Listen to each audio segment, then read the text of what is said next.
Mas concordo com a turma ali, assim, foi abaixo, mas é um abaixo que não liga sinal nenhum de alerta, só faz aquela coisa. Maravilha, vamos ter que jogar um pouquinho mais, um jogo da volta que poderia já estar muito encaminhado e que mesmo com um time mexido, o Corinthians vai ser favorito. Fala pessoal, sejam muito bem-vindos ao Corinthians Informa e agora vamos repercutir tudo o que aconteceu após o jogo entre Corinthians e Universidade Central pela estreia da pré-Libertadores. O Timão infelizmente não fez um bom placar, acabou tomando empate ali no segundo tempo, baixou muito as linhas, ficou muito defensivo, não conseguiu criar e perdeu a grande oportunidade de sair com uma grande vitória nesse primeiro jogo, né? É muito favorito para classificar sim, porém poderia ter sido um resultado bem melhor do que esse. Não vejo o Corinthians sofrendo na Neoquímica, acho que até o Corinthians vai golear na volta. Achei também que poderia golear facilmente na ida, infelizmente não aconteceu assim, porém tem mais um jogo e o Timão é favoritíssimo, favoritaço, muito favorito para classificar, e a imprensa debateu ali sobre esse grande e importante jogo, né? E é isso que vamos ver a partir de agora. O link da ESPN estará aqui na descrição para que vocês possam acompanhá-los na íntegra. Você não vai jogar, não. Eu não vou jogar, mas você também não vai jogar. E acho que ontem ficou faltando muito isso. A vantagem tem um outro jogo e o jogo é em casa. Mas fica um gostinho assim de, poxa, não era pra vocês terem feito isso com o torcedor. É que hoje a gente, conversando assim friamente, é um resultado que não é o ideal, não era o que a gente projetava, era o que a gente falava que era ótimo pro Bahia, mas pro Corinthians não era o negócio, pelo adversário do Bahia, né, no estúdio, da Strongest, enfim, e pro Corinthians era outra situação. Pela expectativa, porque os palpites aqui, eu palpitei 2-0, 3-0, 1-0, vitória do Corinthians de qualquer forma na nossa lista aqui de palpites. Também não quer dizer muita coisa, mas é a expectativa que você tem. Mas o ponto é que você vai para o jogo de volta, perdendo oportunidades. Esse jogo, né? Esse lance por exemplo, se estivesse num jogo mais apertado, eu acho que o Garro estaria pro gol. Não, então, mas o meu ponto é, a gente tinha, entre aspas, tanta certeza também, entre aspas, que o Corinthians iria vencer, que agora também a sensação é assim, o próximo jogo vai vencer, mas precisa jogar, porque nessa certeza, por certeza, não ganhou. Não tem aquela preocupação de Você achava que o Corinthians ia ganhar? classificação. Você achava que o Corinthians ia ganhar ontem? Claro, pô. Você acha que o Corinthians vai ganhar na Neoquímica Arena? Continua achando. Mas vai precisar ganhar, porque eu achava ontem e não resolveu. Mas aí é aquilo do precisar jogar, porque se tivesse vencido ontem, não precisaria jogar. Sim. Nesse momento que, querendo ou não, vai ser um momento aí de reta final, por exemplo, de campeonato estadual. Sim. Né, onde ele ganharia uma data para descansar. O meu ponto é, você achar que você vai ganhar é uma coisa, você precisa ganhar. Isso não pode ser uma mentalidade no Corinthians. Nós sabemos que estamos numa fase boa, nós sabemos que somos melhores. Então isso vai bastar, isso não vai bastar, porque o futebol às vezes vai, mas o futebol é jogado. Mas é jogado, é 11 contra 11. Eu gosto muito de conversar com o torcedor, né? Gosto muito mesmo. Tem o segurança nossa aqui, o Bigodinho. O Bigodinho é estressado, o Bigodinho Não gosta poucas. O Corinthians, ele fala, o Corinthians jogou um joguinho, mais ou menos, eu chego aqui pra parar a moto e ele já vem. Tu viu o Corinthians, que não sei o que vem. Hoje, cheguei aqui pra parar a moto e ele já tava, que vergonha. É inacreditável o time do Corinthians jogar com o time daquele e não golear. Tá vendo? Tinha que ter metido não sei quantos gols. Eu falei, calma, Bigode, calma, porque os caras, realmente estavam. Mas ele estava bravo com o resultado ou com a entrega? Ele estava bravo com a entrega. Com a entrega, né? Com a entrega. Falei, calma, Bigode, calma, tem tem o jogo da volta. Trave, mas aí entra o que você falou, da torcida, né? O corintiano se apega a isso, é uma característica dele. Como às vezes o Flamengo ganha por 2-0 e o rubro-negro tá bravo. Que não tentou fazer 4 ou 5 até o final. Pega pelo modelo de jogo do Tite, por exemplo. O Flamengo ganhar. Ou Flamengo... como às vezes o Santista, o time tá subindo, mas ele tá bravo porque não entrou o menino da base. Exatamente. São as características de cada torcida que tem a identidade do clube. Isso. O Flamengo foi campeão invicto do Campeonato Carioca, a torcida tava... E é bonito isso, é a característica de cada torcedor. Não tem explicação, mas eles são assim. Exatamente. É uma coisa que vai definindo. Porque o torcedor do outro time que hoje tá olhando fora, tá pensando assim, mas poxa, o Corinthians vai jogar, vai ganhar e tá tudo certo. Não, eu acho até que assim, que a gente está correndo o risco de desprezar que do outro lado tinham outros caras lutando e tal.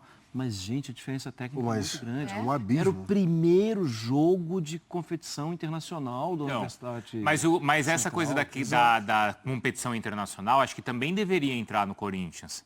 Porque às vezes quando você tem aí, a gente discutiu muito nos últimos anos, times que são vencedores, que vencem muitas competições e que podem estar de barriga cheia. Não é ainda o caso desse Corinthians, né? Não pode estar... não pode. Não pode ter a sensação de que está resolvido. Não tem nem como estar assim, porque é uma fase eliminatória, né? A gente está falando de uma fase eliminatória de um time que no final do ano passado ia ficar sem calendário.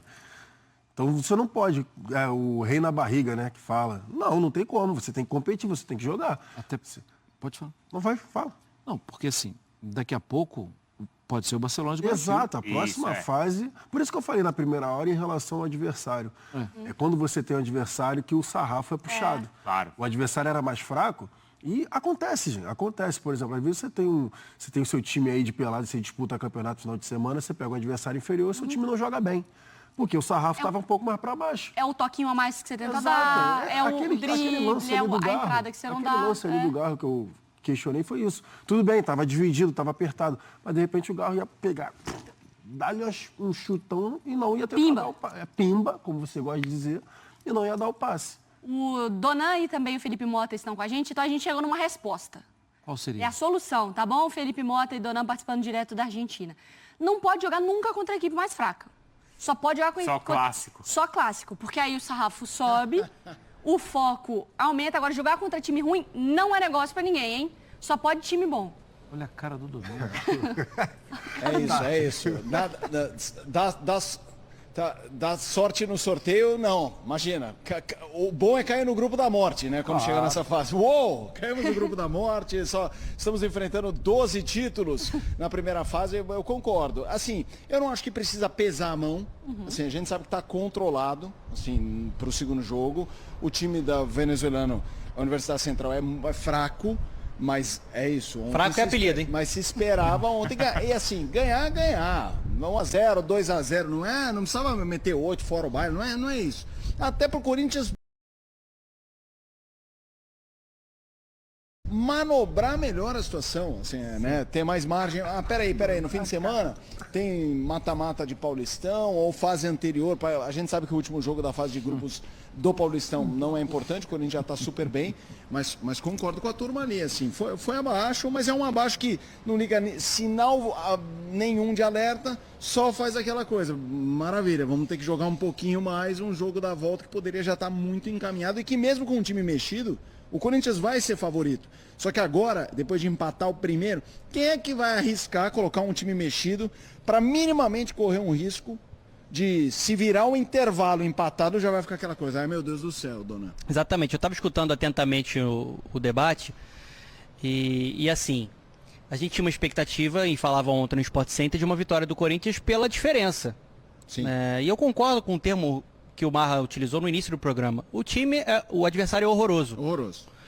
E não é aceitável você ter uma bola que poderia representar uma derrota para o Corinthians ontem. Praticamente no último lance do jogo, tem uma bola cruzada, cabeçada, que poderia ter decretado uma derrota do Corinthians para um time muito inferior. Quando se trata de Corinthians, quando se trata de uma competição continental que pode representar uma classificação futura e um retorno à Libertadores, e quando se trata mais ainda de uma equipe treinada pelo Ramon Dias, eu não estou falando em crise, tá? Mas a cobrança, ela tem que existir. A postura que o Corinthians teve em um jogo internacional foi inadmissível. Uma postura desconectada, uma postura passiva e um jogo importante. Você consegue uma vitória um pouco mais tranquila no jogo fora de casa, isso pode te proporcionar até um time um pouco mais mexido na volta, você preservar alguns dos seus jogadores pensando nessa volta, e isso não aconteceu. Eu confesso, assim, não acho que é crise, acho que o ano do Corinthians ainda é um ano extremamente positivo, ainda mais se a gente for pegar o segundo turno do Campeonato Brasileiro para cá, o Corinthians estaria numa primeira prateleira do futebol brasileiro, em rendimento, né? Total. Cresceu muito de nível. Mas tem que ter cobrança. Acho que o Ramon Dias está coberto de razão quando ele não fica satisfeito. O time correu pouco. O time foi pouco intenso. Isso é inadmissível para o que o torcedor do Corinthians gosta de ver em campo. E eu concordo com o que o Marra falou sobre isso. E eu também gosto do meu time pulsando. É superior, mas não pode ser um futebol desaforado. Você tem que mostrar dentro de campo que você é superior. E o Corinthians não fez isso. E para mim a grande questão é a seguinte: contra o adversário venezuelano, tá controlado. Empatou fora, a gente imagina chegar em casa e atropelar. Mas na Libertadores, a quantidade de vezes que um clube brasileiro enfrenta um adversário em que há o favoritismo para o clube brasileiro, mas a diferença não é grande, não é abissal, e aí isso a conta bem. Então, por exemplo, o Barcelona de Guayaquil, Corinthians e Barcelona de Guayaquil, se isso se confirmar, o Corinthians é favorito. E jogar contra o Barcelona no Equador é um problema, entendeu? E aí é que eu acho que é um pecado muitas vezes do ecossistema do futebol brasileiro, que assim, peito estufado aqui é Brasil e tal, que é uma certa arrogância às vezes. Nesse caso com a Venezuela não é, com o time venezuelano não é, a Universidade Central tinha que ter ganhado e bem. Por quê? Porque vai jogar seja com o Barcelona de Guayaquil, seja com o Libertad, com o Olímpia, jogos que você tem a cara do favorito, mas que a casa pode cair numa... Se você faz isso contra o Barcelona, Mari, a casa cai. Ontem me estressaram muito nesse programa, Marimar. E aí hoje eu tô tentando mudar um pouco o mood. Mudar um pouquinho. Prates, né? Por isso que ele já... Rafael Prates, o combo, Prates e Bruno. Eu não entendi por quê. Não, você não. Você se salvou. Eu não entendi ainda. Por quê. Mas o meu ponto é também assim, eu entendo o que o Felipe tá falando e eu acho que o torcedor fica preocupado. Mas a gente já viu que a mesma história não é copia e cola. Quando for contra o Barcelona de Guayaquil, a expectativa já é... Já é outra pegada. O tom da cobertura já é diferente. O tom do que o jogador enxerga ali já é diferente. Eu penso assim, eu tentando...